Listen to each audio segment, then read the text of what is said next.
Welcome to Bird Notice. Billy here. Leading off, Carson Ragsdale is claimed off waivers by the Atlanta Braves. Chase McDermott is recalled from Norfolk. And Jordan Westberg is activated from the injured list. But Ryan, what episode number is this? This is episode number 95, again, not worn by any Orioles.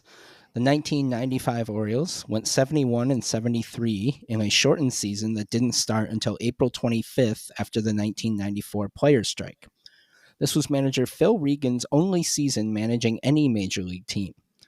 Rafael Palmeiro led position players with 5.5 WAR, while Mike Messina led pitchers with 6.1. Interestingly, the only All-Stars for the Orioles were Bobby Bonilla and Cal Ripken. Ripken, of course, was the story of the season for the underwhelming Orioles as he broke Lou Gehrig's consecutive game streak on September 6th, the 30th anniversary of which was celebrated a few weeks ago. Who's the manager then? Phil Regan? Phil Regan, yeah, I looked him up. That's the only managing job he ever had in the majors. Yeah, he was an Indians pitching coach, I think. Yeah, and then his Wikipedia had a weird gap. He coached through like 1999 and then came back for the Mets in like 2019. I didn't feel like going down a Phil Regan rabbit hole, so I didn't read too much about why, but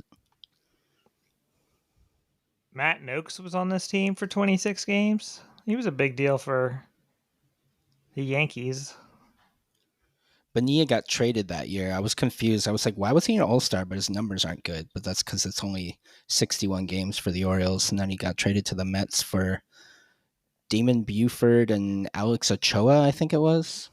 Both of whom I remember from Rochester, and neither of which were any good in the majors.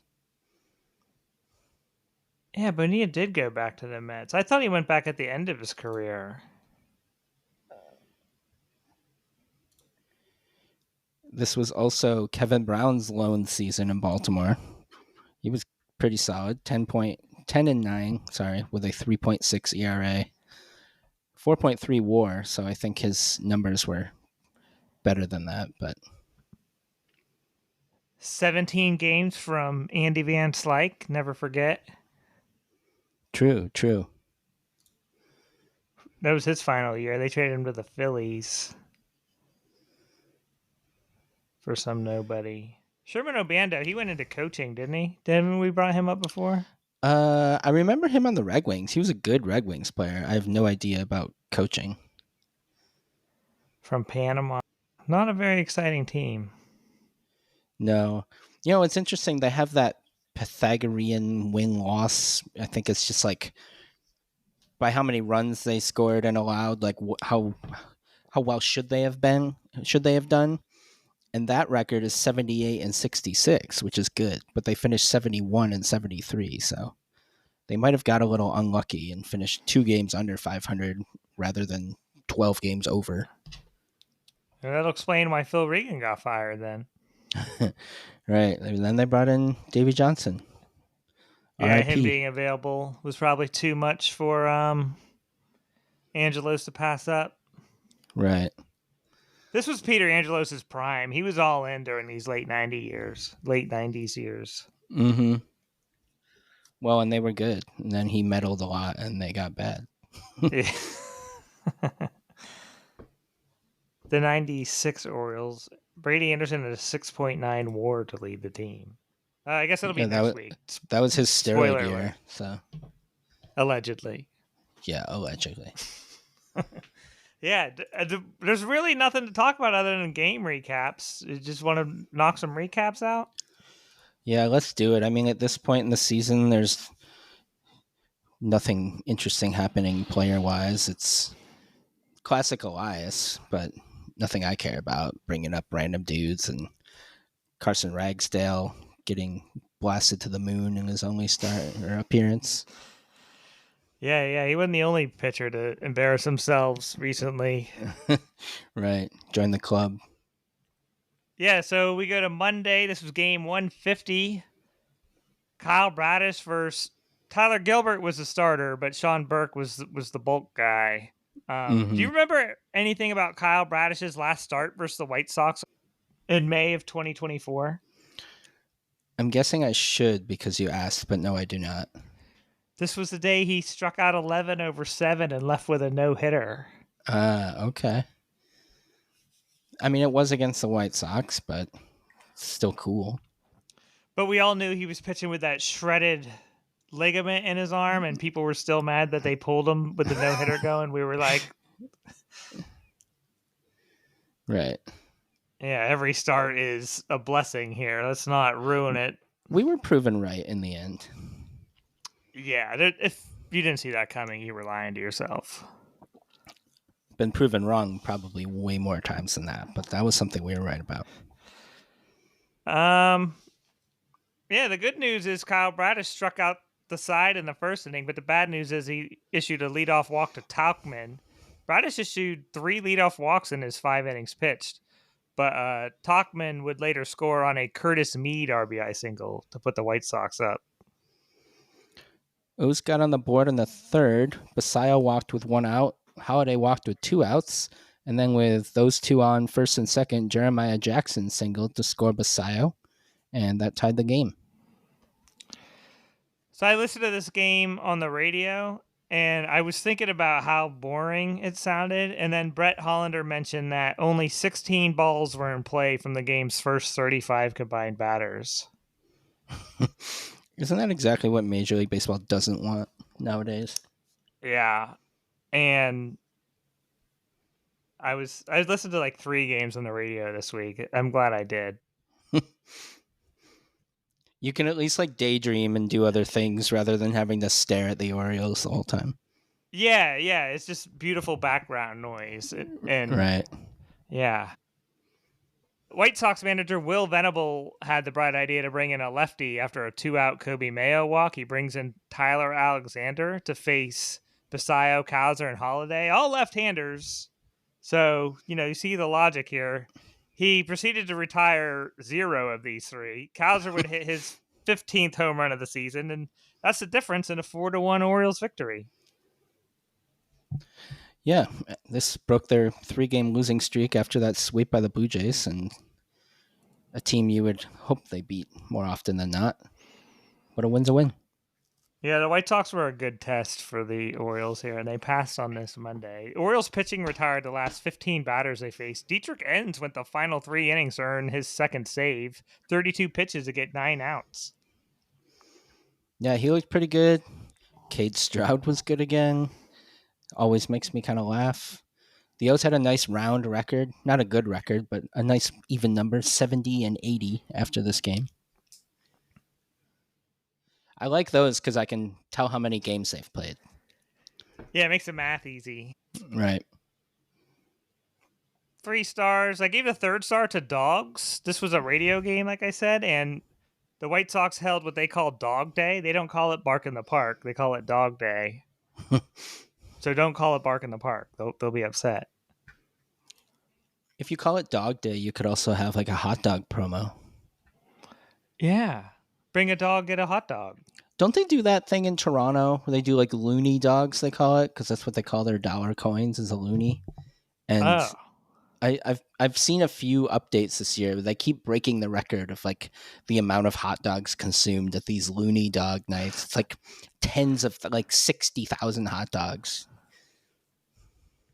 I avoid when the Tides do it's called Turn Back the Clock Day, and they have popcorn, soda, and hot dogs for 50 cents. I don't go to those games. They're disgusting. I remember that when I was in Syracuse in grad school, and we didn't have money, so we would go to those games, but the lines were always huge. And then at any given time, there were like more people waiting to get hot dogs and beer than there were actually sitting and watching the game. 100%. The concourse is immovable. People are walking around with trays of like 20 hot dogs on them. Right. It's foul. Not the fact that people are just seeing an army, not one person. If you see one person with a tray of hot dogs, like, hey, good for you. You're living life to your fullest. But when you see like thousands of people walking around with 20 hot dogs, it's just like, how are we sophisticated people? Like, as bad as things are, we're lucky we made it to this point. I mean, hot dogs are one of those things where like how gross they are, but I still love them. They're just delicious. Yeah, I'm not a big hot dog guy. I mean, you can have a bad hot dog if it's like half cooked in a soggy bun, but like a standard, normally done hot dog, love it. I'm surprised there's no hot dog fast food restaurants. I guess Sonic is your best bet if you want a hot dog from a I fast don't food even know if place. they have dogs anymore. That my wife loves Sonic, and that was like the one thing I used to get was the Chicago dog there, and they don't have it anymore. Man, I know they took out like all the drive-through, not drive-through, but like the parking spot ordering systems because we have one right up the street, Oh, and really? They don't even do that? I haven't been to Sonic in a while, I guess. no, they have the menus still there, and you can still park there. But as far as ordering through that spot, they'll probably just direct you to your phone. Oh, interesting. Yeah, and then you can go through the drive-through if you want. But Back in my yeah, day. I liked hot dogs more before. I think as I've gotten older, I've lost some interest in them. I used to get them from Sheets all the time. Put like chili and onions on them. Oh, yeah, that's like the Eastern PA, Western PA, like Wawa, right? Isn't there a Wawa versus Sheets debate in Pennsylvania? Yeah, yeah, yeah. I wish we had. There's some Sheets like sprinkled around Virginia, but they've missed our area. I hope we get one someday. We would go to one on occasion when we were driving up between DC and Rochester. It was on our route. I'm from the town where the people who founded them were from, and they were everywhere.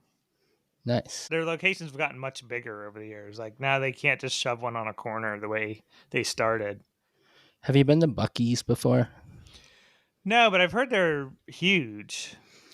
They're absurd. So we were just at one today because when we go to and from Austin for the Texas games, we always stop at Buc-ee's because that's like halfway point. And we switch drivers and go. They have tons of bathrooms and stuff. But I was just mentioning to my wife today, like, we go there so often that it's like, I don't think twice about it. But the first time I remember being like, oh my God, this is just ridiculous. Like they have like, I don't know, 80 gas pumps, and then the size of the store is it's like a Walmart. Not quite that big, but like it's enormous, and they have so much stuff. It's ridiculous. Yeah, what are they going for with that? Just like, do they set them up on like turnpikes, basically? Yeah, they're just in the middle of nowhere off of highways, and they make so much. It was friggin' jammed today. There were so many people there, and yeah, they Yeah. make tons of money, tons. They have signs like advertising, apply here. It says the manager of a general manager of a Bucky's location starts at 175K. They make Nice. so much money. That's more than the Orioles pay some of their players. Right. Some of their relief pitchers will be working at Bucky's next year. That's more than Samuel Basilio is going to make for the first 4 years of his contract. Right. um, but yeah, it was funny hearing the dogs on the radio broadcast. Right? Plus, the park was nearly empty, so you would just hear dogs barking, and I would be walking around and I'd hear some dogs barking. I'd be like, what? "Oh yeah, it's on my broadcast here." The announced attendance was 11,020. And that includes tons of season tickets that weren't used. So, Yeah, there's some Tides games that draw near that. right. Bradish, second star. The pitch count was kind of high because he struck out 9 and walked 4 through 5, but he got the win, his first win since June 8th of last season. That's a sad thought when you realize it. Yeah, I'm just still so impressed with him. Yeah, for sure. That guy is a gamer. 11 straight road starts for Bradish, allowing 2 or fewer runs. Do you have a guess whose franchise record that tied? I don't know. Jim Palmer. John Means. Oh, really? I would not Yeah. guess him holding any Orioles records. Yeah, I was pretty surprised to see that. He's a road dog, I guess. I think I actually saw the other day that he had a setback in his like rehab, and I don't know if he's going to actually make an appearance this year with Cleveland. Yeah, that's like an evergreen news report. Right. Poor guy.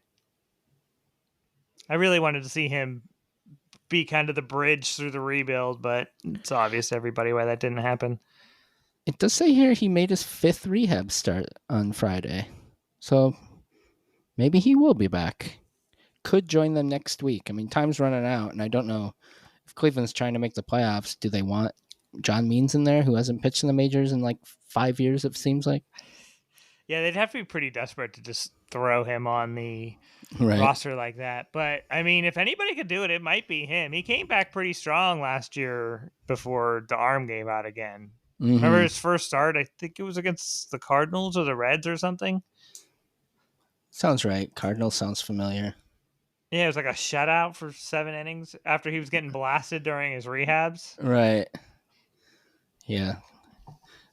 That didn't last long, but Yeah, eventually the arm gave out again. Then you're like, oh, that's why he was getting blasted in the rehabs because his arm was still shredded. right. He was just pitching on adrenaline that one game.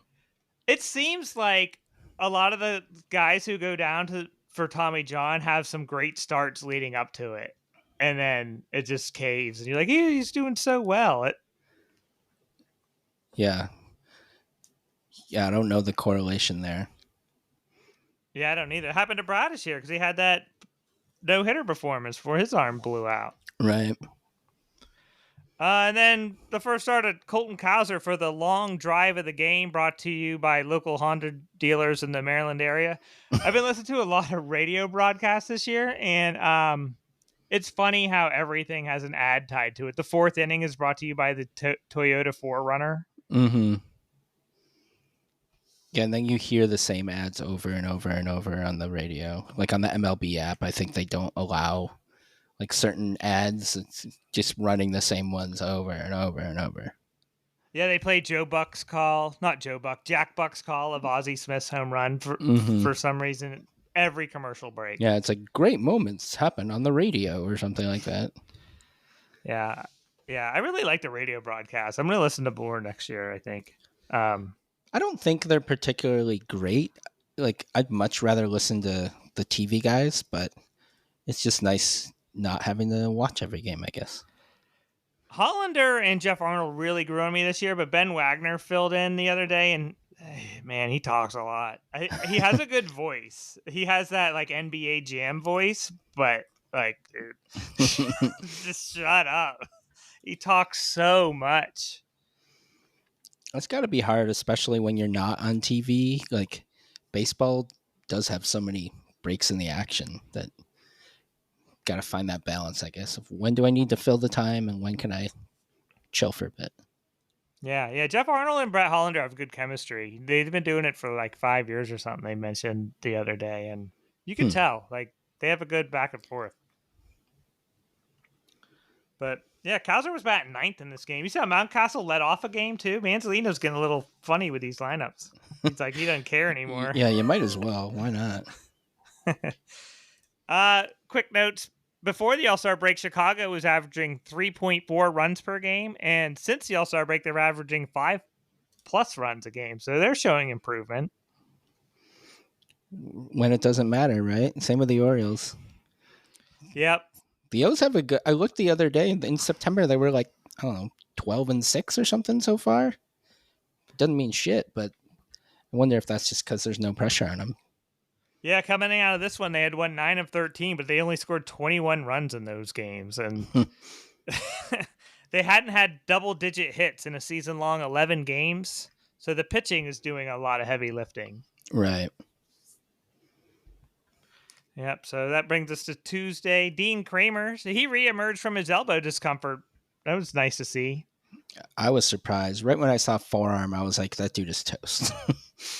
Just cut it off. Right. Versus Shane Smith. He was a 24-year-old Rule 5 All-Star rookie. That's fun. Wait, he made the All-Star game? I was very surprised to see that as well. I don't think I've heard of that dude, and he was in the All-Star game? I did not hear him either, and I watched the All-Star game. I don't think I did watch it this year. I think I did. Did he? I don't know if he played in it or not. Did I watch the All-Star game? I usually watch it. Do they count, like if you make the All-Star game and you miss it because you get injured or something, do they still count it as making the All-Star team? Yeah, and like if you're an injury replacement, it counts too. So right. Yeah, so there's it could some be like fraudulent 50 All-Stars All-Stars on each team. Yeah, in theory. Yeah. It's 2 All-Star games every year. yeah, that's how Brooks made so many. Right. 40 All-Star games in his 20-year career. Right. Um, Jordan Westberg was activated from the IL, and Emmanuel Rivera caught a DFA. He's since cleared waivers and accepted his assignment to Norfolk. I hope he's back next year. And then I was surprised to see he played in 42 games this year. I would have guessed like 25 or something. Yeah, that is a high number. It doesn't seem like he was around that long. Yeah, but he made his presence felt.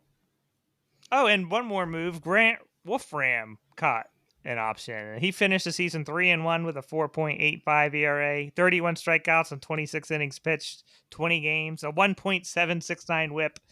And if he's in the bullpen to start next season, Elias failed at his job. Yeah, I mean he's a guy who just he's a 4A player right now. He's good in AAA and just not good enough for the majors. Yeah, that was a good trade, trading Daz Cameron for him. And like Wolfram did fill a hole, but he's his name being on the roster explains why they were 70 and 80, for as long as he was on the roster. Right. And he's one of like 30 guys in that boat. Yeah, right. Didn't they use their 70th player today or something? It's Yep, insane. tied the Marlins for the all-time record. I probably would have a hard time naming 70 Orioles from the last like 5 years, let alone this season. They'll do that Sporcle at the end of the year that you can name everybody who play on the team. Maybe we can Yeah. do that. I guess one of us would have to look at it though. True. We'd have to bring in a third party. Right. But yeah, White Sox got to Kramer early when Kyle Teal would club a 2-run homer after a Chase Mydroth leadoff single. Was Mydroth in the Crochet deal? I don't know. Do not know where he came from. You can look that up. I'll go on to the top of the third. Dylan Carlson led off with a double. With one out, Jeremiah Jackson doubled him in, and then Henderson singled in Jackson, and that tied the game at 2. Yeah, it was Henderson's team leading 63rd RBI. And then the Orioles would score 2 runs off of Shane Smith for the second inning in a row. Those came in the form of a Samuel Basayo 420-foot bomb on an 0-2 count, 4-2 Orioles. And I got word in my ear that Mydroth was in the Crochet deal. Oh, good catch there. And the top of the fifth, the Orioles again scored 2 runs off Shane Smith. This on a Jeremiah Jackson double, Gunnar Henderson single to score him, and a Beavers triple down the right field line that scored Henderson. And the O's were up 6-2 when Smith was removed from the game. Yeah, Gunnar had been 6 for 41 in September at that point, and in the midst of a 20-game homerless streak that is still going. And before that, he had another long streak. He's hit like 1 home run since like July 4th or something. Yeah, that's not good. I could probably look on the game logs and find it pretty quick because you're just going to see a bunch of zeros. Right. A fourth 2-run inning comes in the 7th. Dylan Beavers goes yard off of Wickelman Gonzalez, and I just saw Wickelman Gonzalez listed in that Crochet deal as well. That's an amazing name. Wickelman? It's your first name? I'm That's probably awesome. pronouncing it wrong. Do you think it's Wickelman? Let's see what Baseball Reference has pronunciations, but sometimes it's even hard to understand those. A lot of times, if I really care and I have time, I'll like go to YouTube and look at an interview. Yeah, it says Wick Illman. Emphasis on Wick. Wickelman. Yeah, so they're already seeing results of this Crochet deal with Kyle Teal homering, Chase Mydroth, and now Wickelman. Gunnar has last homered on August 24th, and his previous home runs were August 18th, August 9th, August 2nd. Ugh. So yeah, he hit 4 in August, and he has 0 since the 24th. Yikes. Yeah. Um, then Wickelman had walked Westberg before the Beavers home runs on 4 pitches. So Baltimore's up 8-2, and everything is good until we get a Chase McDermott disaster class in the 8th inning. Speaking of game logs, I did pull him up to see if this was his first appearance since returning to the roster, and it was, and he was a Chase McDermott. Yeah, if you're paying attention to Bird Notice and what I've been telling you throughout the summer, this shouldn't have surprised you because the guy is dog shit. This year, at least. I don't know if it's like a lingering injury or if he's just toast or what, but he's 27 years old and out of options in my eyes. Yeah, things did not go well. He walked the first batter, Meadroth. Wild pitch moved him to second. With 2 outs, Miguel Vargas struck out, but this was also a wild pitch, so Meadroth scores. Tachman singled, then he balked, so runners moved over.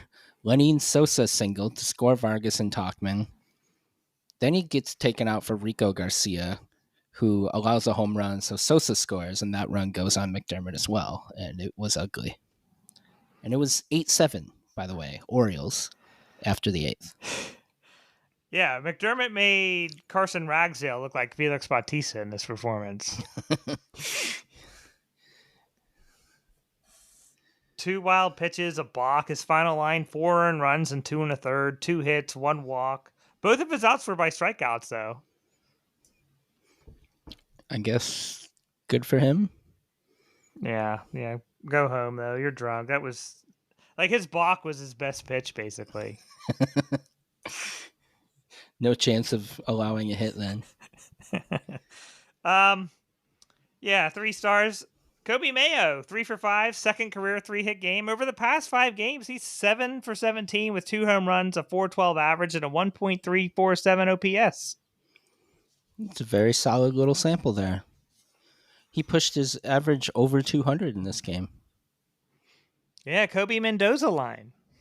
And Kausers went below 200, going 0 for 5 with 3 strikeouts.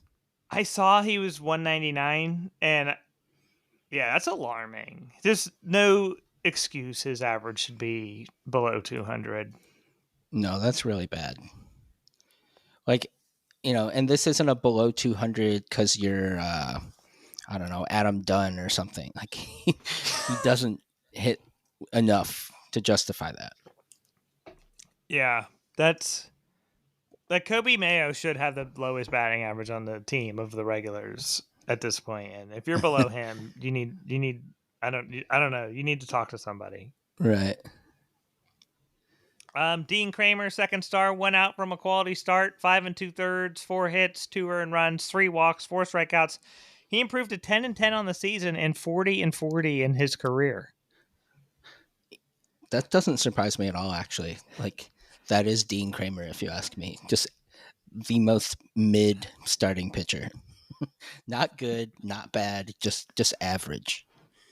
Mr. Mediocrity. Right. Yeah. But it was good to see him healthy because if they are going to win next season, he needs to throw some innings. As mediocre as they might be, he needs to throw some. Right. And the third star, Keegan Aiken, for the perfect 9th inning after the bullpen tried to give this game away. His 6th save. 6 saves. Good for him. It's got to match what he's done in his career so far, huh? Save wise. No, I think he had like 2 career saves before this. 3, yeah. All right, so he doubled it officially in this game. Part of me was wondering is like, I wonder if they can prop up his numbers, and because he has to. I understand seeing him in the 9th inning is like jarring for a lot of Orioles fans, but the same token, like Manzolino really has no other choice. Like Keegan Aiken kind of is the default closer because the bullpen is just lottery tickets. And yeah, it's like it's literally like a pick your poison. Who's least likely to implode? And sadly enough, it might actually be Aiken. yeah, and part of me was thinking the other day was like, if Keegan Aiken can kind of get to like 10 saves? Could Elias fool another team into thinking he's kind of a good reliever Right. and trade him? I would be less upset about a Keegan Aiken trade than I was about a Brian Baker trade. That's for damn sure. Yeah, I would agree with that. The only problem is that they have like 0 lefties in their bullpen. He was one of the only ones. And if you get rid of him, like Coulomb left, which was stupid. CNL Perez died, and I'm probably missing a couple. Wolfram was terrible. So that's the thing. Yeah. They have like no lefties. Enns has Oh yeah, made a Enns deal with the is devil. not very good. People will tell you he's going to be a part of the bullpen next year, and same thing I said about Grant Wolfram. And I kind of do like Dietrich Enns, but at the same time, it's kind of like, you know, He's like the Kramer of relievers. yeah, he's like the last girl at the bar, so to speak. Like, Right. yeah, if he's on the opening day bullpen, like Elias probably failed at his job. Mm-hmm. I saw Charlie Morton caught a DFA today, and I I was saw reading an that. article in the Athletic about it, and some Tigers fans like they might as well have kept Dietrich Enns, and I just started laughing because he meant it too. Right. Yeah, poor Charlie Morton. Poor went out for him. His career is over. Seems that way. But I did check his career earnings, and it's a shitload. So he's fine. He made like 160 million or something. Do you think the Orioles should claim him just for this final week, just for the hell of it? Like, I mean, only if they literally need somebody to pitch. I would assume they can make it through the year with Kramer, Sugano, Wells, Bradish. Who else I got? I don't know either. It'll be obvious soon, but Yeah, well, technically, there's only 65 other people we could name. right. Yeah, the Orioles improved to 42-15 when scoring 5 or more runs, and despite the win, they were eliminated from playoff contention. Darn. There was always that chance up until Tuesday. 42-15 when scoring 5 or more runs shows how bad the offense has been this year. Yeah, it is. That's something that I don't think I'll ever wrap my head around with this team is that their pitching is so clearly awful that it's easy to blame them. And then you look at the offense and it's like, oh, actually, they're kind of equally at fault.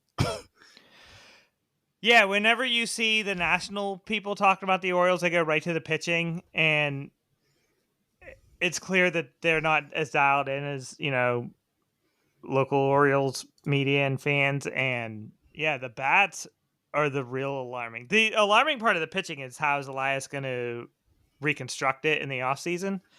But the bats, like, they can't be reconstructed. They either need to figure it out or get fucked. Yeah, or just start trading young guys, which I don't know. I don't foresee that happening, but you never know, I guess. Yeah. But yeah, I mean, we were talking about that maybe last episode or the one before. How, like, the majority of their position players for next year are already there. They're there and they're not going anywhere. Right. They need to runs figure per it out. game, they are, let's see. They're 21st, just behind the Nationals, who are awful. That's with a roster half built by top 10 draft picks. And they're 24th in runs allowed. Like, that is a horrendous combination. Have they allowed more home runs than they've hit? Probably. Let's see. They've hit before today, because this is Baseball Reference. I don't think they hit a home run today, did they? Basayo did. Okay, so they have 182 then. And then home runs allowed. Let me guess, 235. No, not that high. 205 before today, but they gave up at least one. That grand slam. Wasn't there another one too? I don't know. Yeah, Jazz hit one, Yeah, so 207. So yeah, they're a solid 20 behind ish. Yeah, and that's how many homers Gunnar is behind last season's total. Right. Yeah, I think it's like 25, but close enough. Not Gunner. The team difference is like 25. I'm surprised it's that close, to be honest. Right. Oh, and the Orioles' 13 hits in this game snapped that 11-game single-digit hit streak, which was the longest of the season, which is funny because that coincided with their best winning performance of the season. Look at that.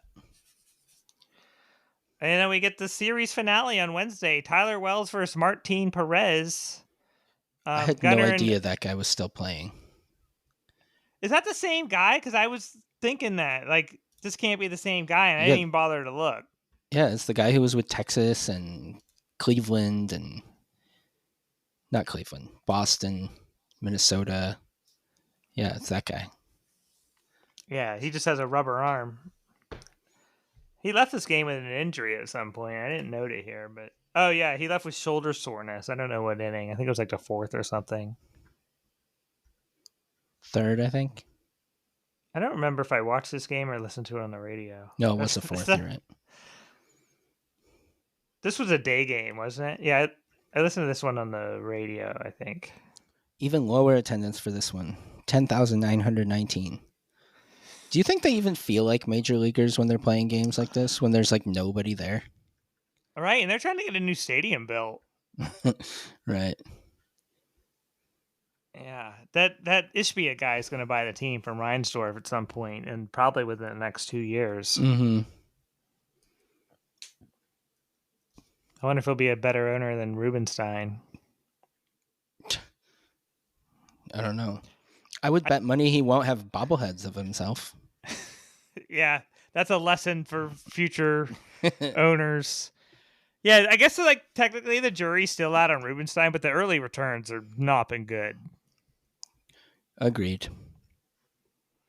But yeah, Gunner and O'Neill would each reach with a 2-out base hit and a walk. They would execute a double steal, so 2 runners in scoring position for Jeremiah Jackson's RBI infield single off the glove of shortstop Colson Montgomery.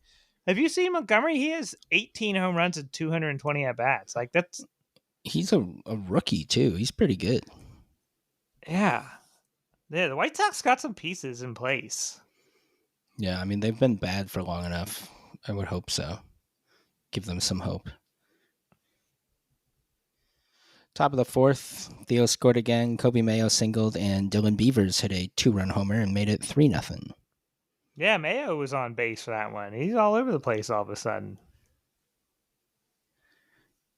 Don't let him get hot. Yeah, hot mayonnaise is gross. Actually, any mayonnaise is gross. I don't like mayonnaise at all.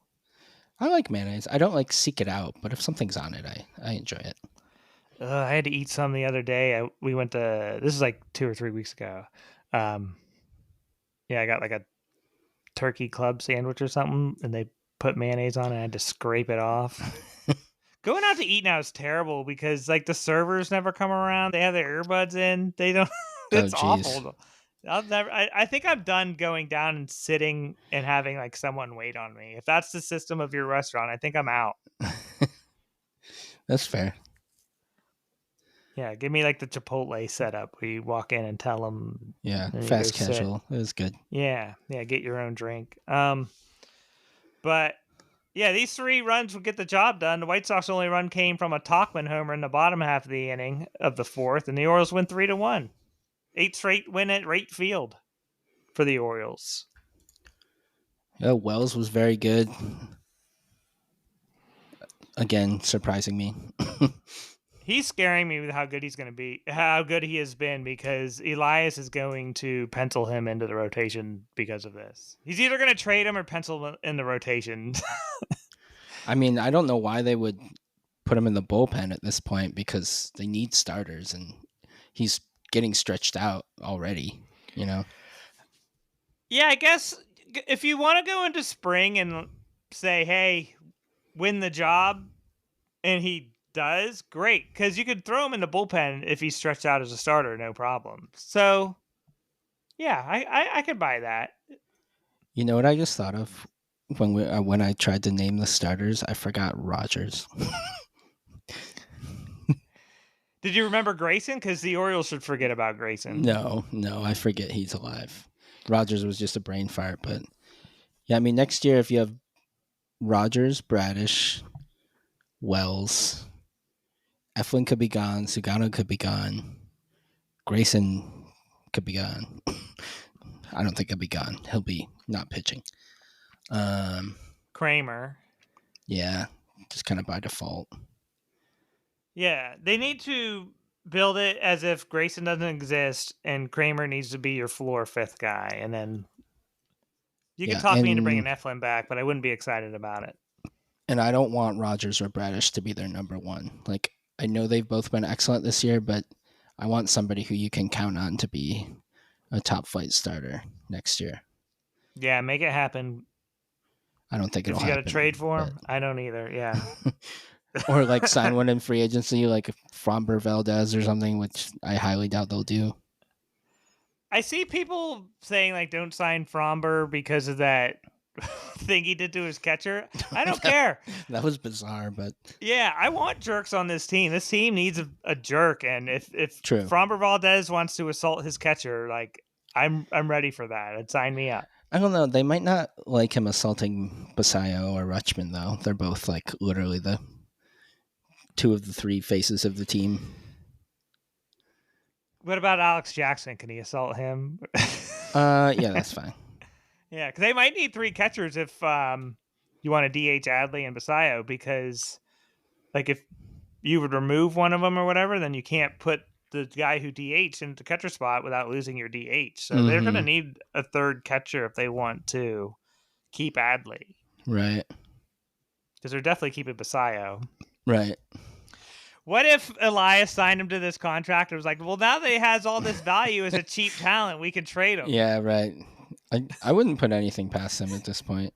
No, yeah, I want to talk about that book a little bit later. Yeah. Winning Fixes Everything. Uh-huh. Yeah, we'll get to that in Media Corner. There was another book that a bunch of people read, a bunch of Baltimore people read after Elias was hired. Was that Astro Ball or I read that several years ago. Yeah, that was like I actually thought initially that was the same author who wrote Winning Fixes Everything, but it wasn't. It was a different person. Astro Ball was Ben Reiter, Reiter. He's not writer like a book writer. And Evan Drellich obviously is the Winning Fixes Everything author. Okay, yeah, I listened to that Ben Reiter's podcast. I think it was called The Edge. It was like a 7-part series on that Astros team. And then, yeah, Evan Drellich I knew from The Athletic. Was it the same backdrop of Elias's involvement in the Astros that time, or is it just more about like the overall front office's practices? Honestly, it's been a while since I read it, and I don't recall. But it was before the whole cheating scandal broke, so it was more like a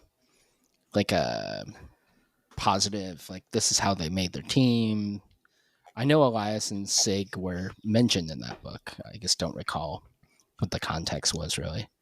Yeah. The Edge was about, I think, the aftermath. So that makes sense. If the book was about the good times, and I think the podcast just was like, how did we miss this? The Orioles improved to 21-5 versus the White Sox's 2022. So you know, the White Sox are bad. They've been bad. Yeah. We have to mention this. The Orioles tied a franchise record with the most stolen bases in a game that they tied from August 28th, 1986 versus Oakland. I think Mickey Tettleton was the catcher that day they mentioned. Okay. Yeah, you're right. I thought of that while we were doing the recap, and when you mentioned the double steal, I was like, oh yeah, this is the game where they stole all those bases. Yeah, that's fun. Gunnar had 3. He's up to 26. Mateo had 1 for the first time in a while, it seems like. Yeah, I keep forgetting Mateo's there because every time I see him, I'm like, oh man, he's still alive. Yeah. 3 stars. Dylan Beavers, number 1, second game in a row with a homer. Number 2, Tyler Wells, quality start, 1 earned, 4 hits, 4 strikeouts, no walks, 89 pitches, only the 1 bad one to Talkman. 4 strikeouts. And then the third star, both bullpens in this game were very good. The White Sox had to cover 5 1/3 after Martin Perez left the game. And the Orioles bullpen went 3 scoreless, 1 hit, 2 holds, and a save. Aiken's 7th save. And then I have a trivia for you. Do you have a guess on who the Orioles team leader is in holds. Holds. I don't know. Aiken from before his closer time. It is a left-hander who is no longer with the team. Wolfram. Gregory Soto. Oh, God, I forgot about the pre-deadline era already. Yeah, I did too. I was pretty surprised when I saw this. He had actually been playing pretty well for the Mets, and I looked him up the other day, and he had a couple bad outings in a row, so his ERA is up like over 4. And Mullins has been Yeah. bad for them, and the Mets overall have been bad. Things are not going well. No, remember with the trade deadline, I said I want to see the Tigers, Charlie Morton versus the Mets, Cedric Mullins, and that is not happening. Though both might not be in the. Even if they made it to the World Series, they both wouldn't even be on the roster, I bet. Oh my God, could you imagine if they were both left off the playoff rosters? Yeah, man, tough. I really want to see Mullins take over New York, and it's just not going to happen. Right. So that's the end of that series. We start a 4-game set, the final homestand versus the Yankees, who come to town. Both teams are 6-4 in their last 10, but took very different paths to get there. The Orioles are batting .218 with a 3.69 ERA, and the Yankees were batting .255 with a 5.93 ERA.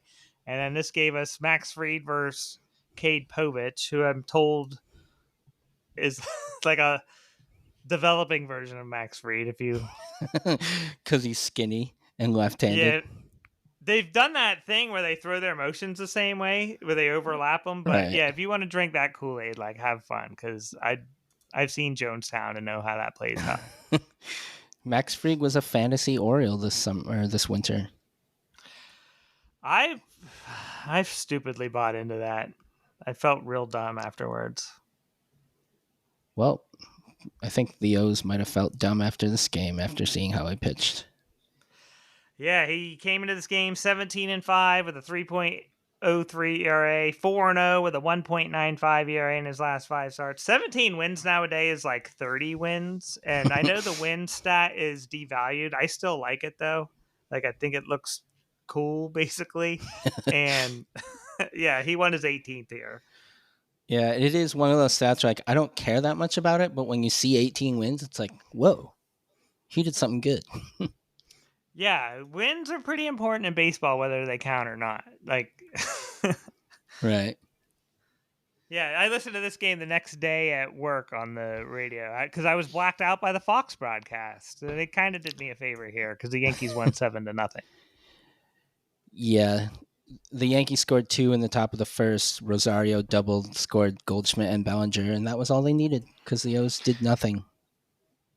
Yeah, at one point, Fried retired 12 consecutive. He tied a career high with 13 strikeouts. The strikeouts are very alarming for the Orioles this time of year. Oh, speaking of pitchers, one thing I do want to mention is Chase McDermott again. So he came in the top of the 7th. It was walk, walk, single, line out, walk, double for McDermott. So he walked more batters than outs he got. His final line was 1/3 of an inning, 2 hits, 3 walks, 4 earned runs. His ERA was 15.58 after this game. I tried to tell you. I don't know. Maybe some other podcast was telling Chase McDermott was good. It wasn't me.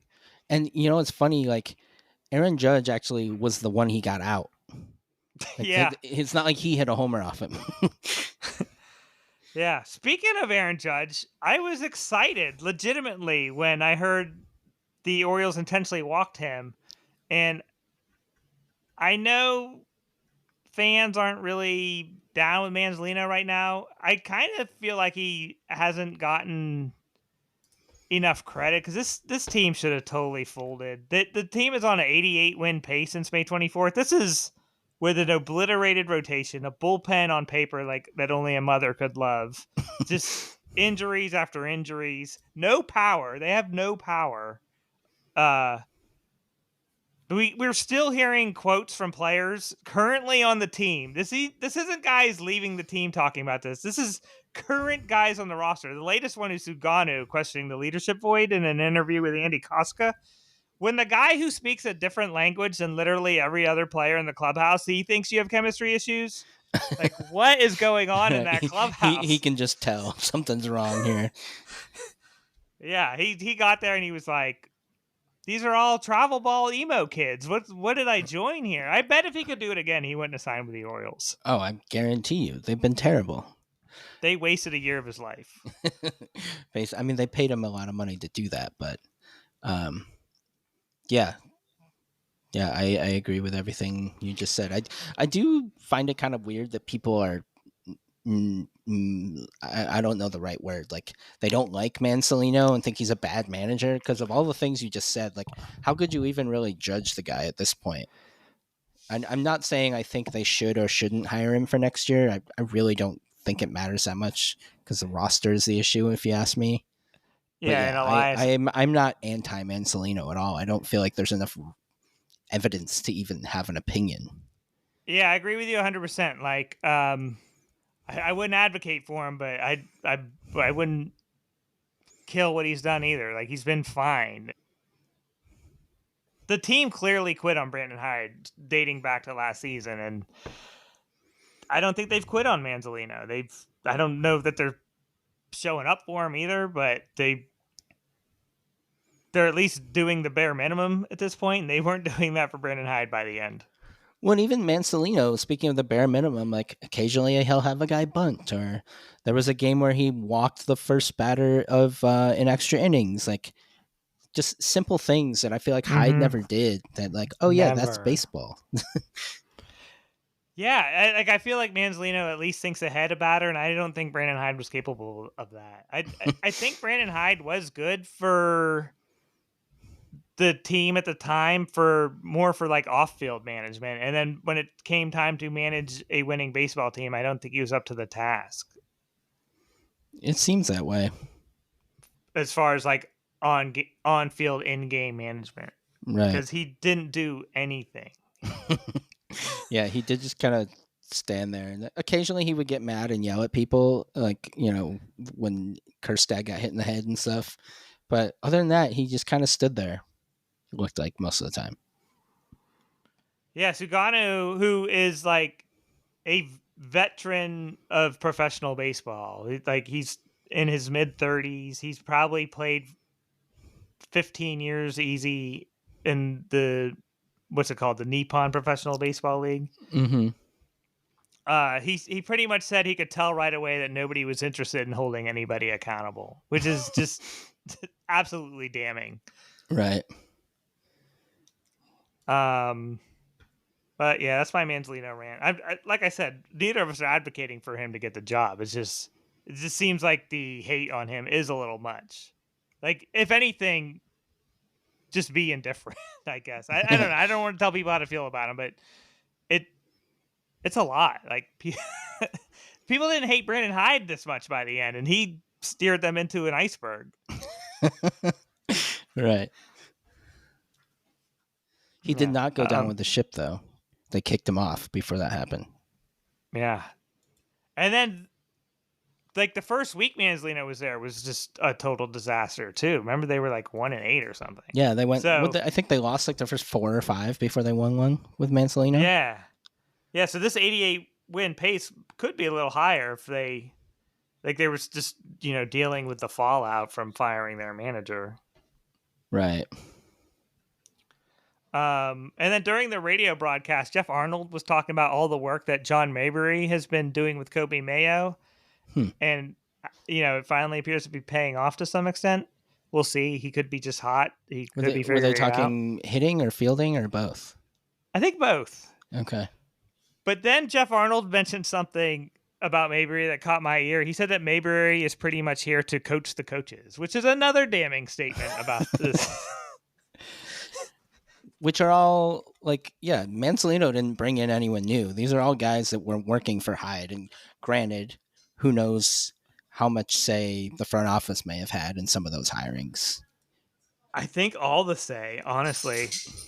They made him get rid of Freddie Gonzalez, and then they just brought in experienced guys, and I think it was a big part of the fall. I feel like Freddie Gonzalez would have lit some people up this year if he was there. Yeah, I think that's why they wanted him out. They just felt like he was too gruff. And this team is clearly soft, and I'm sure they complained about Freddie Gonzalez because now they're all begging for leadership. It's like you had a guy and you told him to get lost. Right. And then the Braves hired him right back. And like not as a manager, and the Braves haven't been good either, but like he clearly was wanted. Yeah. I don't know. It's just a funny season. I thought that coach the coaches line was kind of funny. That is pretty bad. Yeah, that was that game. So Friday, Wilt Warren, we got Trevor Rogers. It's always fun nowadays. Mountcastle Right. led off the second with a 114 mile per hour, 422-foot homer off of Will Warren to give the Orioles an early lead. But we never talked about the death of the dong bong. Did they get rid of it? I don't know. They show the football thing now where they put on the Yeah. helmet and run down the aisle. I'd never see him drink out of the dong bong anymore, though. Is it gone? That's a good question. I actually like now that you say it, I haven't noticed it in a while either, but I haven't like thought about it. But yeah, it was weird that they got rid of the pirate hat kind of came out of nowhere, but then they scrapped it. Yeah, I think the Pirate Act was kind of like a last act of desperation. Like, we suck. We need to shake it up a little This will make bit. us good. Let's buy a hat at Disneyland. Yeah, we're not immature and seeking leadership at all. We have the pirate hat. Right. Uh, Yeah, good question. yeah, death of the dong bong. Both starting pitchers would pitch into the sixth here. Yeah, bottom six, the O's got another off Will Warren when Westberg reached on an error. Henderson singled. Mountcastle hit a sac fly to score Westberg, and the O's went up 2-0 before Warren walked Beavers and was replaced by Fernando Cruz. Man, Cruz would walk Jeremiah Jackson. Gunnar would score on a Basayo Fielder's Choice 3-0 Orioles. Top seven ends on the mound, gets the first two, Stanton and Rosario, but then allows a single to Austin Slater and a long home run by Jazz Chisholm, and it was now 3-2. Jazz became the third Yankee of all time to join the 30-30 club. Could you name the other two? That's a good question. I did see that he hit that milestone. I don't know how far back I should. Well, Soriano was 40-40 for a different team. I feel like he might have done it for the Yankees, 30-30. Yeah, 2002 and 2003. He did it twice. And the other guy, I'll give you the year because it's tough. It's Okay. 1975. 75. I don't know. He's the father of a. Oh, Bobby Bonds. Yeah. Okay. Yeah, I would have never got that. I was going to guess like Mantle or DiMaggio, but I was like, I don't know how much running they were doing back then, even though I think both those guys had good speed. Yeah, Bobby Bonds is kind of like snuck under the radar. I guess his son just took his name away from him. I remember looking him up when we were talking about him, like, I don't know, last year or something, and being surprised, like, wow, he was good. Yeah, I didn't know either. Yeah, I had no idea he played for the Yankees either. I'm gonna look him up again. Maybe I'll watch some highlights. Right. He deserves some due. And the Orioles would tack on an insurance run when Gunnar would double in Westberg, and Aiken again worked the ninth for his 8th save. He's on a roll this week. This was a fun game to watch, and there was also an inning. What inning was it where Beavers made two really nice catches in a row? I don't recall what inning it was though. Yeah, I gave him the second star, even though he went 0 for 3 with a walk. Those two incredible catches. Maybe the best defensive game for an outfielder in the post-Cedric Mullins era. I think, was it top six? Goldschmidt and Judge, maybe? Yeah, it was late in the game. I thought Yankees fans were very upset with Dylan Beavers. Yeah, and then Ben McDonald said, it's like a beaver dam out there. So clever. That's a good line. Yeah. But we have to give him credit because we were making fun of Beavers for sucking in the outfield, and he did make those two nice plays. He made the plays. This was another radio game for me, and Jeff Arnold said, like, he needs to work on his defense in the offseason, but he's very good in this game, especially at left. He's had a tougher time in left than in right, and right field is taken by O'Neill. until he Can gets he hurt. play left? Yeah, that's true. He will eventually Yeah, clear that's like a whatever. given. I remember last year somebody was complaining about this guy in the Sabres, Matthias Samuelsson, who's a defenseman who is overpaid and terrible. And I commented like, "Don't worry, he'll get hurt soon." And then like a week later, he was out for like the next 2 months. Like you could just count on it. Yeah, sports is kind of predictable sometimes if you're paying attention. Um, the third star I give to Boog Powell. He was in the bird bath. He looked like he was having fun. Um, we can get rid of the bird bath next season, right? If the dong bong's gone, can we just clean slate with this? Get rid of this water stuff. Yeah, it does seem kind of played out by now. Like, how many people at this point are like, I want to sit there and get sprayed with water to watch this garbage ass team? Yeah, that's what I'm wondering. Like, if they took it away, would people be upset? I don't know. I would think not. Could you could you imagine being like, I mean, I'm not going to any more Orioles games. I got rid of the bird bath. All I know is the way they played the one game I went to this year, I would have been pissed if I was also soaking wet at the end of that. Like, that would have just made it even worse. Yeah, yeah. It looks nicer this year with the extended sections and the signs and everything. Right. It seemed kind of um, thrown together before into one tiny section, but yeah, I still have no desire to sit there. No, I agree. And then the first star, you'd think it'd be Trevor Rogers, and it should be, but this was fan appreciation night, so I gave it to the fans. Yeah, I mean, the crowds have been smaller, and I think that's justified. Like, the O's get shit a lot for not having a lot of people go to their games. And I think it's because fans just expect more. And this team's been in Baltimore for so long and they have such a good history. They're not going to be like, oh, yeah, I'll happily shell out my hard earned dollars to watch this team lose. Like, this is, it's not how it is in Baltimore. And in most places, to be honest. Yeah, when you do the type of teardown that they did, fans want to see results, and they're not going to forget what you made them sit through for half of a decade. So when it goes the way it's been going this season, there's some resentment that was built up that people are ready to vomit out, even though they did have, 2.5 very good years there. And from when Adley was called up until like mid July of last year. Mm-hmm. Uh, but yeah, you could never get rid of that. Like that was a lot to ask, and people don't forget. Isn't that a line from Superbad? Is it? I mean, I think Jonah Hill yelled. He's making fun of some kid, and he's like, "People don't forget," as he's walking away. That's a I'm, great movie. I I should might be rewatch making that that. up, but I remember reading Seth Rogen's book. It's called Yearbook, um, and a lot of Superbad was actually stuff that he did when he was younger. Yeah, him and his friend wrote that, and basically, the characters are based off of McLovin and Jonah Hill are basically based off him and his friend who wrote the movie together, Right. his writing partner. Hold on, I'm gonna pull up this clip and see if I can remember the quote. He's had an amazing career. I would have never picked him to become the like superstar that he is now. Yeah, I like Seth Rogen a lot. Yeah, so Jonah Hill, I just watched it. He says, "Hey, Greg, why don't you go piss your pants again?" He says, "That was like 8 years ago." He's like, "People don't forget." Yeah. Yeah, the Orioles pissed their pants for 5 years, 8 years ago, and people don't forget. It was Right. right there. When the Orioles fell on their face, people were right there to be like, we didn't forget. Nope.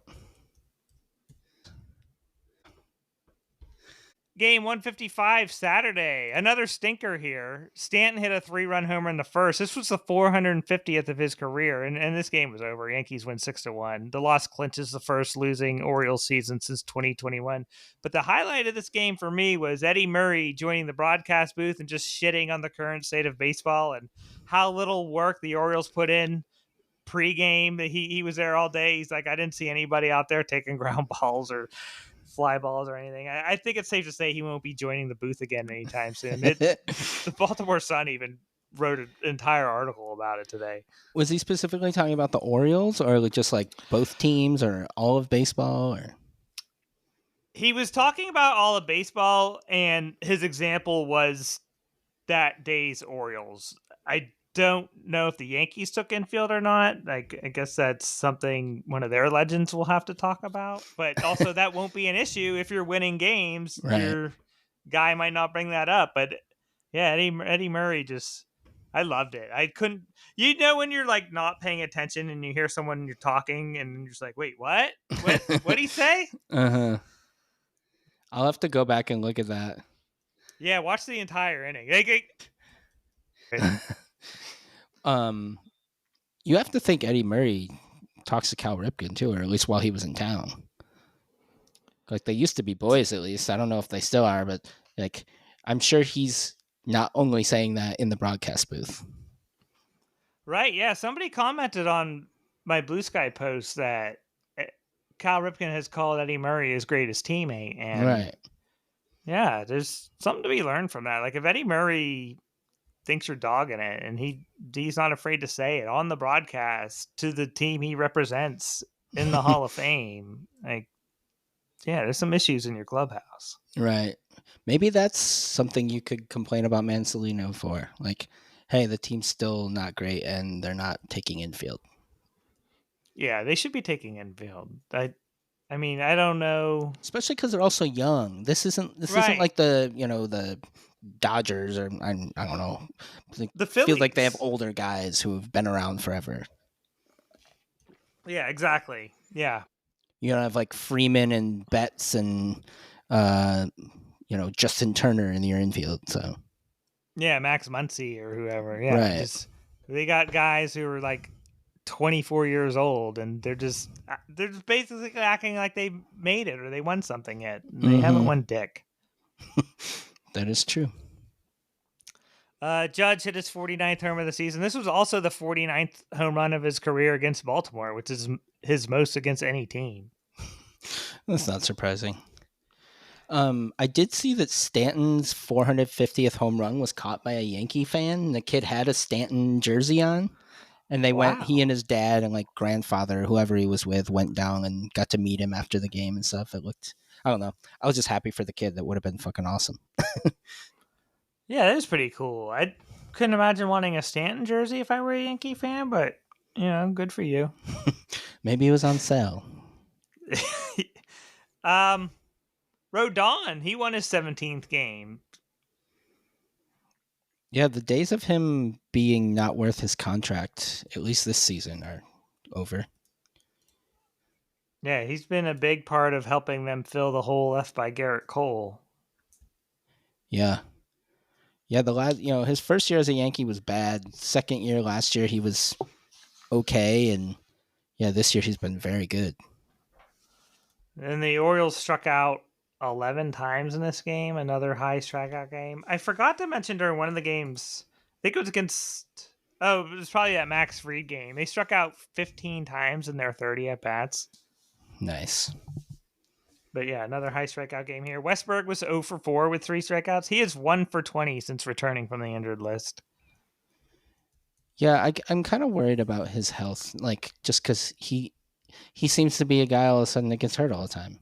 Hopefully, it's just a 1 year, but like between him and O'Neill and Kauser, seems like one of them's injured all the time. Yeah, that's a huge concern for next season. Back to Stanton real quick. Only 4 players had more homers in 1,719 games. Do you have any guesses who those 4 were? So like the same amount of games, but hit more homers. Yeah, 450 homers and the same Um, amount of games that Stanton played in. Griffey. No, one of Griffey's former teammates, though. Former teammate. I'm blanking on a former teammate. All I can think of is like Edgar Martinez, but I don't think he hit that many homers. He played for the team that the Orioles were playing in this game. He played for the Yankees. A former teammate. Tino Martinez. I don't know. He played for the Mariners.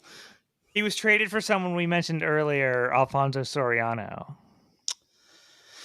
Who was traded for Sorio? A-Rod? Yeah, A-Rod. A-Rod. Okay. It took me longer than it should have.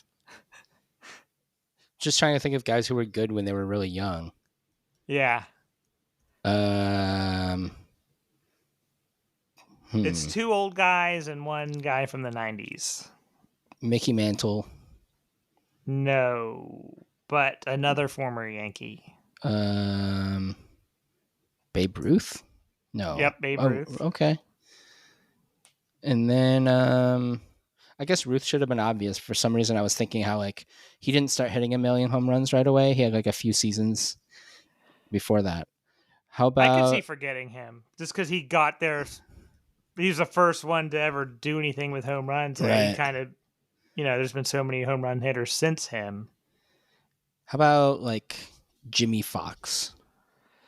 No, this guy was a twin, I believe. Killebrew? Yep, Killebrew. And then the Huh. other guy is he was a Dodgers hitting coach at one time. Dodgers. McGuire? Yep, Mark McGuire. Okay. That was Yeah, hard. so Stanton. Yeah, I thought that was interesting. He joined McGuire, Ruth, A-Rod, and Killebrew. The home run moved him past Vladimir Guerrero Sr. and Jeff Bagwell into 41st place all time, and he is now two behind Mike Yastrzemski's grandfather, Carl. Oh. It's also interesting because, if Stanton was healthy all the time, he'd probably be like at 2,300 games or something at this point, So he's probably older than those guys were when they hit 1,700 whatever games. Yeah. That's what makes it interesting. He could be at like 600 homers had he stayed healthy. Like you kind of see why the Yankees wanted him so bad when the Marlins, like. Yeah, he was the MVP. Was it the year before they traded him? Yeah, that was such an interesting thing where the Marlins signed him and then they wanted to scratch everything, and the Yankees were like, sign me up for some Giancarlo Stanton. And then you saw why the Marlins wanted out of the Stanton business. Yeah, MVP in 2017 and then got traded. What was that trade even? I don't even remember. Let's see. It was a dump. Starlin Castro, Jose Devers, and Jorge Guzman. Ouch. I've seen Devers play for Jacksonville against the Tides quite a few times. I've never heard of Jose Devers. Starlin Castro was like okay, but he wasn't that good. Yeah, he was supposed to be a big deal, and then he just... Jose Devers he's like on... has played a total of 24 Major League games. And I mean, it was clearly a salary dump, but Jorge Guzman has played, he's a pitcher, has appeared in 3 Major League games. So yeah, safe to say that was not a good deal unless you're an owner who just doesn't want to pay your only good player. And that's kind of what the Marlins have always been. They get good and sell it all. 3 stars. Kobe Mayo again. He's ending his season well. 2 of the team's 4 hits in this game. He's raised his average 21 points since September 1st. 11 for 32 in his last 10. 2 doubles, 2 homers, 4 RBI. I mentioned last episode that these last couple of weeks were important for him, and he seems to have done something with them. Yeah, you're right. Also, the debut of Jose Espada for the Orioles. Yes, he's the 2nd star. Record-tying 70th player used. Allowed 1 hit, 4 strikeouts over final 3 innings pitch. I had never heard of this guy before this. I hadn't either. I looked him up, like thinking I may have heard of him, and then I looked at the teams he's played for. I was like, nope, just the one game for the Padres. I definitely don't know who this guy is. I mean, there's a chance I saw him play for the Tides and didn't even know. He played 16 games for the Tides, had a 5.94 ERA and 16 innings pitched. So this performance came out of nowhere. I'm sure the Orioles were surprised by it. Right. His only other major league appearance was in 2023 with San Diego, and they released him on July 26th, and that's when the Orioles signed him and sent him to Norfolk. On the other end of the relief spectrum, Yunier Cano's ERA is 5.01 after this game. Yeah. I don't. He looked cool in the orange uniforms. I guess I don't know. He has such a even the hits he gives up are like perfectly placed in the outfield. Like he's not fooling anybody. Yeah, it's whatever he was doing before is just not working anymore. And the first I gave to Dom Hamill. He was on waivers, and the Orioles claimed him before the game. I have a real feeling about this guy. I think he's going to be the one. I've never heard of him. I did some research. Third rounder from 2021 draft. He's from Dallas Baptist. Oh yeah, seen a game there. And he has been terrible the last 2 seasons with AAA Syracuse. Like he was good until AA, got to AAA, and just started getting Chase McDermotted. Yeah, that's not good. We'll see if he becomes the 71st Oriole this season. Right. That's it. That takes us to today. I went to my parents' house. I had the Commanders on the TV, Red Zone on the iPad, and the Orioles on my phone. And this was the perfect game to watch on your phone because every time I looked over, Bradish or Cam Slitter were taking turns walking off the mound. Yeah, this game was nice and close through most of it. Yeah, got out of hand. Basayo hit another 420-foot homer. He likes 420, I guess. And Ben Rice would even things up when he singles in Grisham, so we go to extra innings. Yep. Top of the 10th, the Yankees had Trent Grisham on second base as the ghost runner. This is Keegan Aiken in the game now after Aaron Judge was walked. He allows a single to Bellinger, and the bases are now loaded, and lefty on lefty Ben Rice hits a grand slam, 4 runs, 5-1 Yankees, and I think everybody kind of knew at that point that the Orioles were not going to come back and win this game. Yeah, the Keegan Aiken magic wore out here. Jazz Chisholm also took them deep. Yankees win the game and the series. The Orioles avoided the mop. They could have got mopped. They were outscored 20-4 in these 4 games. Yeah, the Yankees scored 1 run more than last game, but the Orioles scored the same amount. 6-1 loss, 7-1 loss. Bradish was good. Don't care about the rest. Rogers was very good in the series. Right. But the bats, problems from the bats. True. You got a player of the week? Yeah, I'm going to go with Bradish because he was the starter in the both first and last games of the week. Ended up going a total of 11 innings, allowing 2 earned runs with 6 hits, 6 walks, which is a lot, and 18 strikeouts. Yeah, that's incredible. He's working around these walks too, which is nice to see for the most part. I couldn't even consider any of the hitters this week. I gave co-players of the weeks, and neither of them have anything to do with the bats. So Dylan Beavers is the first one for the 2 nice plays and left during Friday's game, and then Chase McDermott is my second player of the week. Because finally everybody has gotten to see what I've had to endure at Norfolk all season. I kind of felt like Big Bird telling people about Snuffleupagus. Just like, hey guys, Chase McDermott's really bad. And yeah, finally everybody got to see it.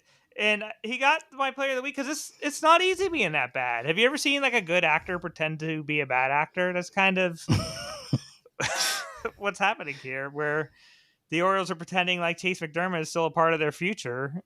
And like he's just showing you that he's not. He's just these random waiver claims brought in this week have done nothing except expose how bad McDermott and Yenny or Cano have actually been or are. Right. If those guys come in and do, if not better, then just as bad, then, those guys are also bad. Like we didn't even name that one guy, Jose Castillo, a left-hander. He's looked pretty good this week. Right. I think the O's are his 4th team this year, we said. Yeah. Yeah. I don't know if Dom Hamill is left-handed or not. Maybe he's... That could be the deal breaker, whether he's a Hall of Famer or not. Yeah. But he's a righty.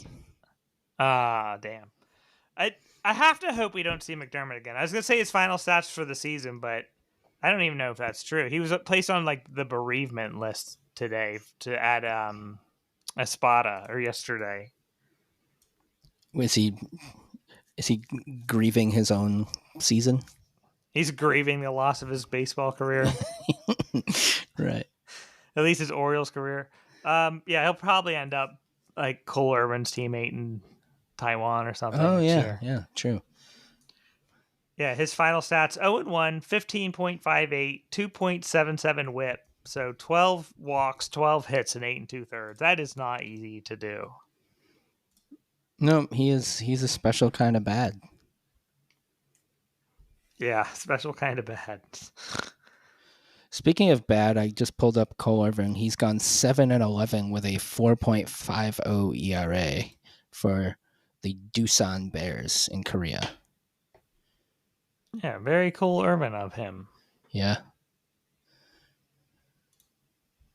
He was a disappointment. Yes, he was. Yeah, so it's quiz time. Clayton Kershaw announced his retirement at the end of the season, so we got a quiz titled Verlander, Scherzer, or Kershaw. Ooh, this will be tough. Unless it's like who played for the Dodgers. Yeah, I checked one question out. This is 20 questions, 4 minutes, so there's a lot here.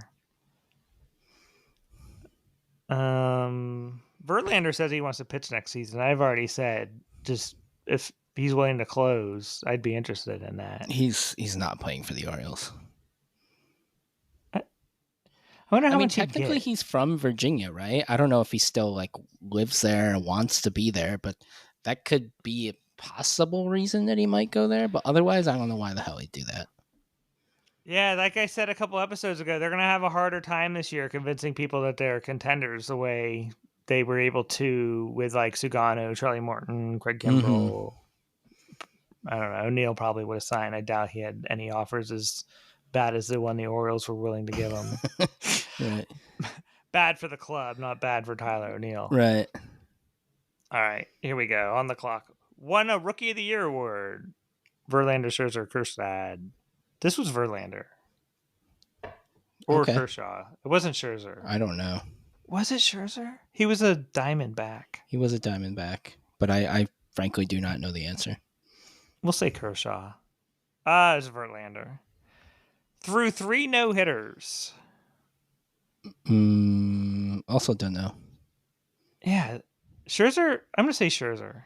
He seemed to do that with the Nats quite a bit. I feel like I would get preempted or like a text, Scherzer no-hitter on Masson. No, that's Verlander. Highest draft pick, second overall, Verlander, Scherzer, Kershaw. This is Verlander. I think that's Verlander. Is this just a Justin Verlander quiz? It's a trick? Yeah. Threw 2 no-hitters in one season, Verlander, Scherzer, Kershaw. I'm going to say Verlander until I get it wrong. I think this one's Scherzer. It's Scherzer. Oh. First one to win a World Series, Verlander, Scherzer, Kershaw. Verlander never won with the Tigers. No, but he won in the Astros in 2017. Uh-oh. And Scherzer won in 2019, and Kershaw didn't win until 2020. Yeah, so we said Scherzer. No, it's Verlander. Or, fuck, I hit Verlander. Or I hit Scherzer, meant to hit Verlander. Yeah, these guys really are similar. Did not win back-to-back Cy Young Awards, Verlander, Scherzer, Kershaw. Don't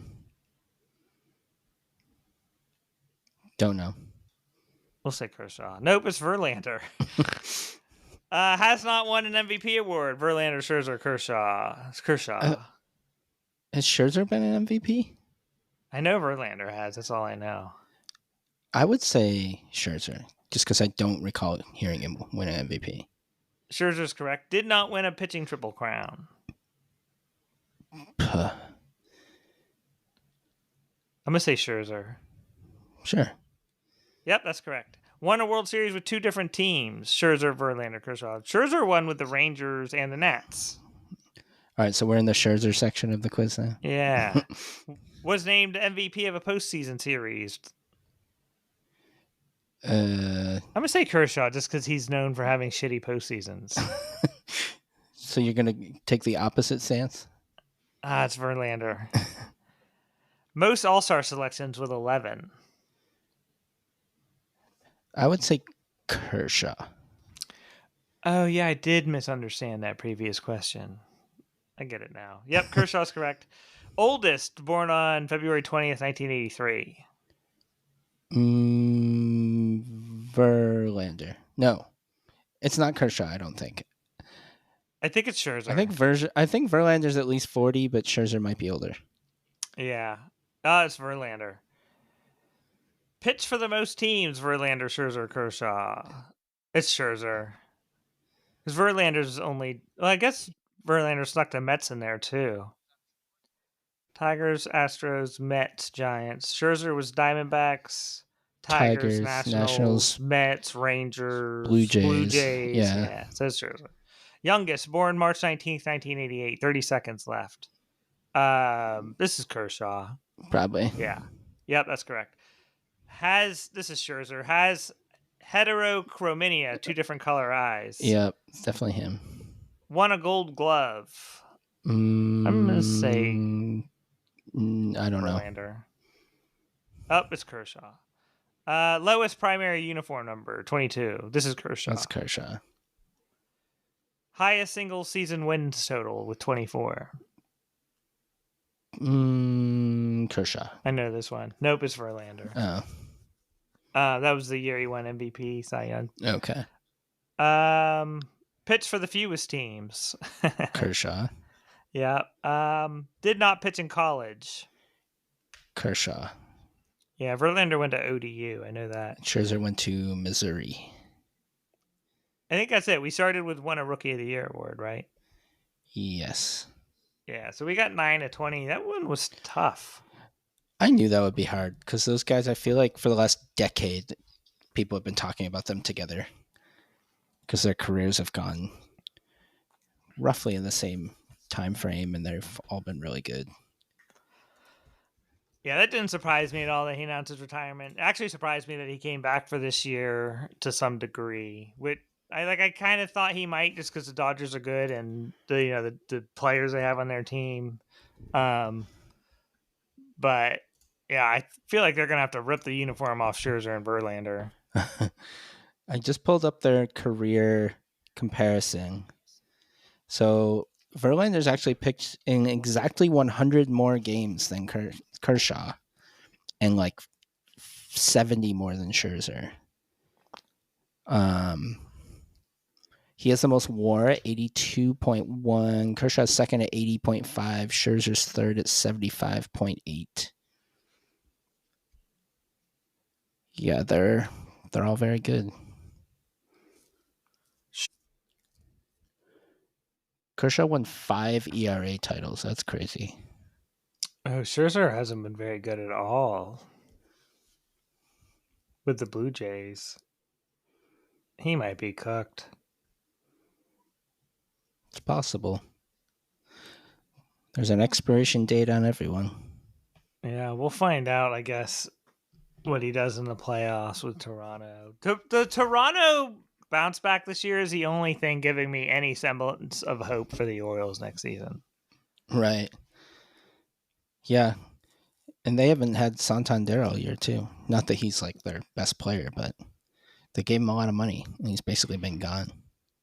Yeah, he was probably a negative WAR for them. I saw he was on rehab. I don't know if they ever got activated. I was reading about they were like, what do they do when he comes back? Because they're doing fine without him, and he didn't really inspire confidence when he was playing. Right, and he's not. Yeah, he's not great in the field. Probably be a good pinch hitter, but like also if you haven't been in the majors all year, do you want to just throw him into the playoffs? I don't know. Yeah, tough year for a lot of former Orioles. And current. You watch anything good? Read anything? Listen to anything? Go anywhere? Yeah, went to Texas football game again yesterday. On the way back, we listened to the first of, I think, 3 podcast episodes of Pablo Torre Finds Out about the Steve Ballmer aspiration company Kawhi Leonard thing. It's pretty interesting, and according to the first episode, at least, like this person who I guess used to work for that company said that he just had it completely like not really fake. Like the contract was real, but he literally didn't have to do anything to get paid. Yeah, only in America, I guess. Pablo's doing some great work outside of ESPN. Good for him for taking a chance on himself, Yeah, because that would have been hard to do. right. No, I've never listened to his podcast until today, and I liked it. Yeah, I used to listen to him on ESPN Daily, but I've watched a couple of his show on YouTube sometimes. Mm-hmm. Yeah, he's killing it in this whatever he's doing now. This like journalism thing he's going deep in, because that's quite a story to expose. And if he were working for ESPN, I'm damn sure that would be buried because they're a partner with the NBA. Right. Yeah, they said on the podcast too that every conversation he had with anybody about this, he had lawyers listening into because like they know that people are going to try to fight against it and say that that's not true and blah blah blah. Yeah, yeah. It, it's sports is just so broken. Like, there's no way that's the only one either getting a deal like this, especially in a Right. cap league. Yeah. I mean, it makes sense if you don't think you're gonna get caught. And Steve Ballmer, I didn't realize how rich he was. They said he's worth like $170 billion. Like, I don't even know how you can fathom that amount of money. But yeah, he's probably like, screw it. I don't care if I'm paying him more than I should. Like, let's just find a way around it. Yeah, the level of delusion you have to acquire when you have that much money has to just be staggering. Yeah, you probably just think you can do whatever you want and you'll get away with it. And if you get caught, you just buy your way out of it. Yeah, they're not going to do anything to him. The NBA, like Adam Silver, lets the owners and the players run the league. That guy is just like the commissioners back in the day used to hold stuff to a standard that just does not exist anymore. Manfred doesn't do it with the baseball owners. Like it used to be like a facade that they worked for like the game of baseball, so to speak, and Mm-hmm. it's clear now that they just work for the owners. Right, right. Yeah, I don't even follow the NBA a ton, but I do know that the Clippers haven't won anything, and that's kind of funny too. That they might get in trouble and like get nothing out of it. Yeah, and they traded Shea Gilgeous-Alexander for Paul George, which has been a disaster. They mentioned that in the podcast. I didn't know that Shea was drafted by the Clippers originally. He wasn't. He was drafted by the Hornets. The Hornets traded him to the Oh, Clippers for really? Miles Bridges. Yeah. Oh no, that's rough. The Yeah, Hornets yeah. also drafted Kobe. I know that fact. Oh my god. I knew that independent of it. I never looked at it together. That's just like history repeating itself. Like, Right. yeah. Anything else? Yeah, I finished that book, but I know you wanted to bring it up. Yeah, I started. I guess I'll end there. I went and saw Spinal Tap 2, The End Continues. That was a lot of fun. Okay. That was better than the original in some ways. The original, I feel like it's good, but I feel like it's overrated. But the Spinal Tap 2, I feel like they had an impossible task to live up to, and they did. It's fun. It's 83 minutes. It's I very still need funny. to see the first one. I've honestly not seen it. I've seen like bits and pieces. Yeah, it's worth it if you want to check out the sequel. Then I would say go ahead and do the package deal. Mm-hmm. Just to watch it independently, like take it or leave it, I guess. I watched AKA Charlie Sheen. I like Charlie Sheen. That was depressing. It was very depressing. Made me feel bad. What did they say about that whole era, like 15 years ago, when he was all over the place doing crazy shit? Because, like, to me, that sounded like it was all fake and like for PR, but I don't know. No, he was just totally wasted on testosterone and crack and hookers and blow, and Ooh.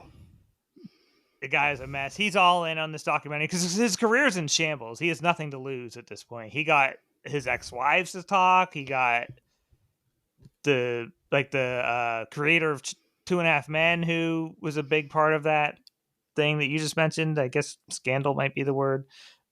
Didn't he get he was on that show like after that happened though, right? He went on the new show that the guy created, Bookie, which is very good. That's on Oh, Max. It's a sports betting show. Yeah, they've reconciliated to some degree. so Two and a Half Men was before his like nervous breakdown or whatever you want to call it. He was working on the show when it occurred, and Okay. then they fired him. But he was making like, Oh, they make obscene amounts of money. yeah, he was the highest paid television actor of all time, Wow. making like $2 million an episode or something. I don't. I still like. I think that's one thing I'll never fully understand is like how many people actually watch those shows because I don't know anyone who watches network sitcoms, but apparently a ton of people do because they still spend a ton of money on them. I don't watch any current ones. I do like the format, but I like a lot of the older shows. Like it's like a good thing to fall asleep to. But Two and a Half Men was like the last one of those that snuck in on me, Hmm. where I got a DVR in the mid 2000s, and I like I said I like Charlie Sheen. I was like, let me check out this Two and a Half Men show, and I watched a bunch of them, Okay. and it sucked without him. The show was unwatchable without him. So do you think he just did this Netflix thing like for money? Like he knows he's going to get paid for it or you think he's trying to like get more roles after?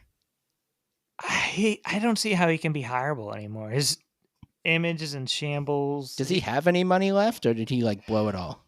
He was talking about how he had to pay all these people off to not leak stories about him because he has so many skeletons in his closet. He was paying people like Jesus. $1 million to go away. Wow. Yeah, it was depressing. It was entertaining but depressing. Like Mhm. it felt like watching like an episode of 48 Hours or something. Like Right. Okay. I went and saw another ska show. I saw Flying Raccoon Suit and Cat Bite on Friday night. That was fun. Flying Raccoon Suit. That's a fun name. I've never heard of them. It's named after the Super Mario Oh, raccoon suit. okay. Okay. I think they said they're from Mississippi. I saw them at last year's Ska Fest, so I Hmm. was, kind of familiar with them. And then Catbite is kind of like the new kids on the block, where they're like a new young ska band who's kind of breaking through a little bit, which doesn't really happen in that genre anymore. Right. They don't have any horns though; they got keyboards. Interesting. Oh, and like I said, I started Winning Fixes Everything, and I'm hooked. I was hooked from the first line, to be honest. I don't remember what the first line was.